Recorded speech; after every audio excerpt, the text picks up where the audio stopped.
Chief of the Town of Mount Hope Police Department. Pierce Gallagher from New York State Police PCI, and it's PIERCEGALLAGHER. Chad Volpe, Town of Mount Hope Supervisor. Chris Zabel, Lieutenant Monroe, Z-A-B-A, his last name. You guys just get together maybe, like a little closer? Yeah, great. Christmas.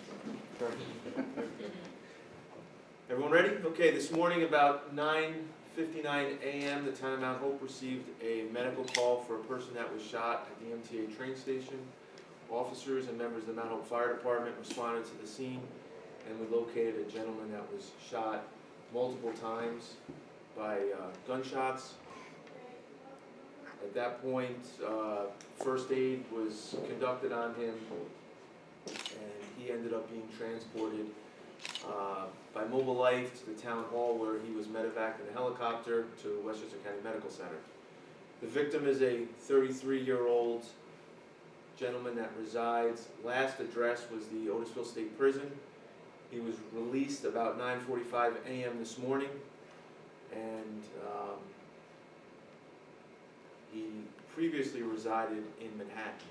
He has been in the state prison system for the last 15 years.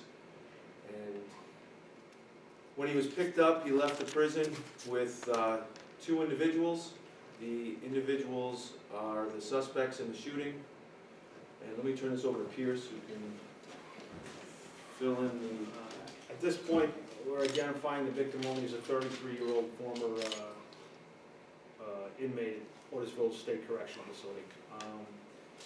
We believe we have a good description and identification on the possible suspects, but at this time we're not releasing those names. We did want to stress that we believe this shooting, just random on Kelly Hill Road, happened to occur there, has nothing to do with the Otisville train station, and we don't believe that any of the parties are still in the area or pose any kind of threat to the local community. Do you think they shot him in the car and he got out, or they got him out of the car? We're still looking at that. We're not exactly sure. We're going over some witness accounts. There's some indication that there might have been, there was certainly one subject driving, and the other subject might have been secreted in the car, either backseat or trunk area.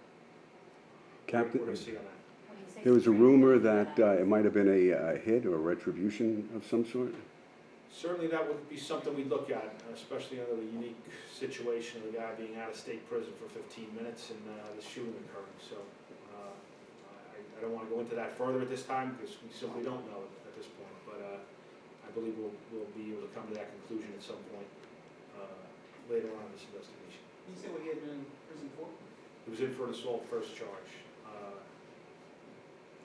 It occurred down in New York City, and when he was leaving prison, he was headed to back to New York City. And where in Manhattan is he from? When he was arrested, I believe it was the 33rd precinct. I believe it's northern Manhattan. You'd have to check on that. And we believe he was heading to a halfway house back in the Manhattan area, northern Manhattan area. And then just to clarify, you knew that someone may have been hiding in the trunk, one of the suspects? We believe the second suspect, the person who obviously wasn't driving, was secreted in the vehicle. So could have been in the trunk, maybe in the back seat. We're just not sure at this point. But he obviously knew these guys if they picked him up. Maybe. I don't want to jump to that conclusion, but I would find it hard to believe that there's not some prior connection between the two parties. It was, I think, unexpected that he got a ride. I think that's one of the Yes, things that we've correct. developed from talking to the prison. Originally, he was scheduled to be transported to the train station. He had a train ticket by the prison staff, and then at some point, when these gentlemen arrived, he ended up opting to take a ride with them as opposed to getting a ride from the prison officials to get on the train. So I think, though, again, it happened down Kelly Hill Road, probably about 100 yards or so, at least 500 yards from the train station. And then he went to the train station for help. There was some MTA workers at the station. So it had really nothing to do with the train station other than that it's where he collapsed seeking help. And Paul, this guy just got out of the state prison, not the federal. Correct, he just was released approximately 9:45 a.m. He left the state prison grounds. He had served 15 years. Correct. What was his condition when he got to the train station? I mean, was he crawling there, barely conscious? He said he collapsed. Yeah, he walked up to one of the people that was in the train station itself, so he was able to walk to that point, but he could see that he was bleeding and he said he was shot, so the gentleman said, just sit here and I'll call for an ambulance. Do we know what his condition is now?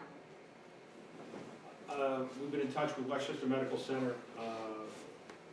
He underwent surgery, he's out of surgery. I don't know, you'd have to check with them at this point. And Yeah, what maybe sort closer. of injury? Like, where was he shot? Where was he you know? shot? Gunshot wounds to the upper body is all I would be able to say at this point.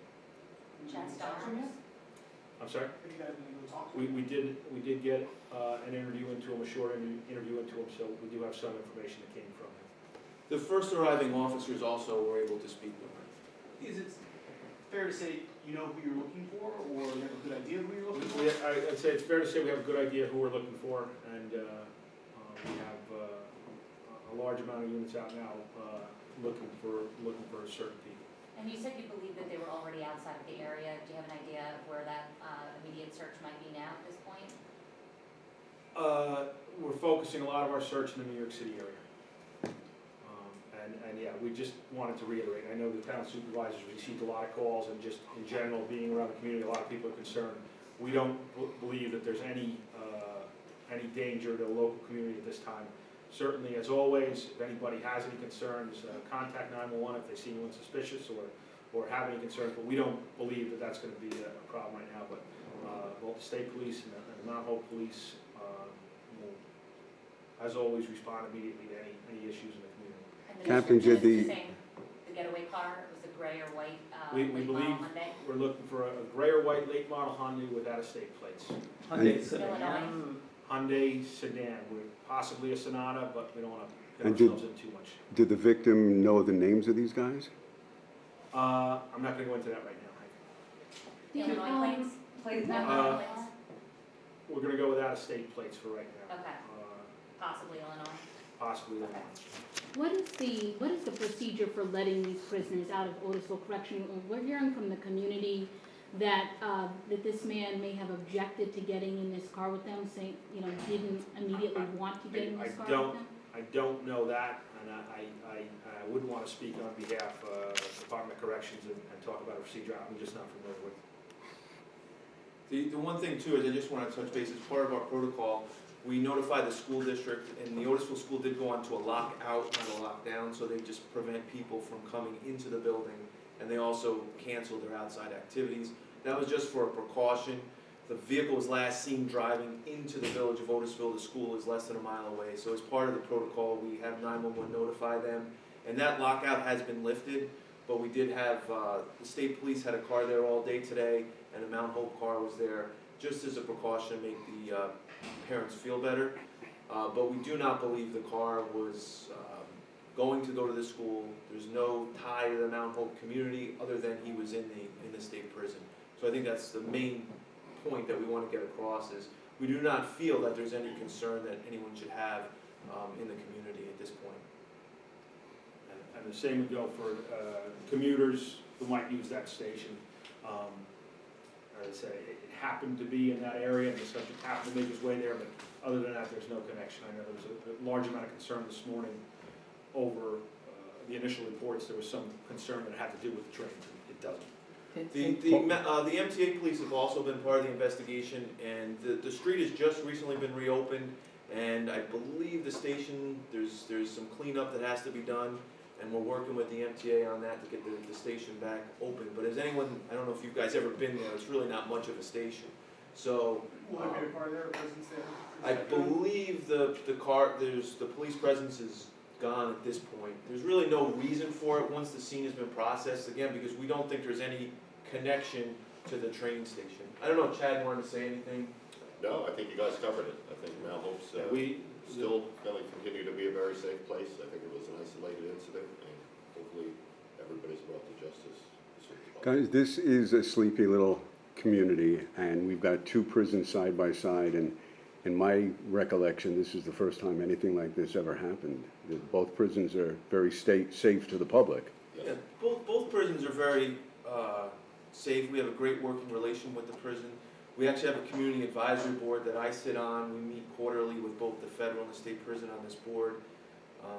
I mean, I don't want to guess it, but I would imagine every day prisoners are released. They come and they go, and we never hear of anything like this. So I would say this is extremely isolated percentage-wise. It's almost not, you know, it's such a very small percentage.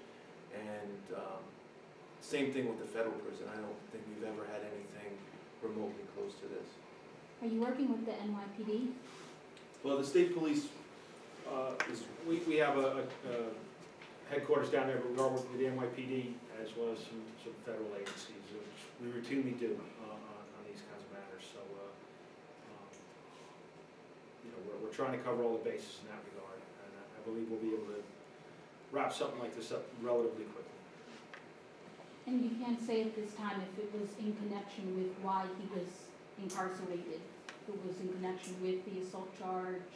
Whether it had to do with his prior life, prior to being incarcerated, or his time in incarceration, we're not in a position to say at this point. And you said it was assault first charge, as in that was the first time he'd been No, arrested? assault in the first degree. Oh, first degree. and that was what he was convicted for. I don't know if we have No, the actual charges but that's what the conviction ultimately was. That's It why wouldn't be we're in prison. uncommon for that to be a reduced charge Can you from something elaborate on else. the circumstances under which he was in prison? I mean, what was the assault against a woman or?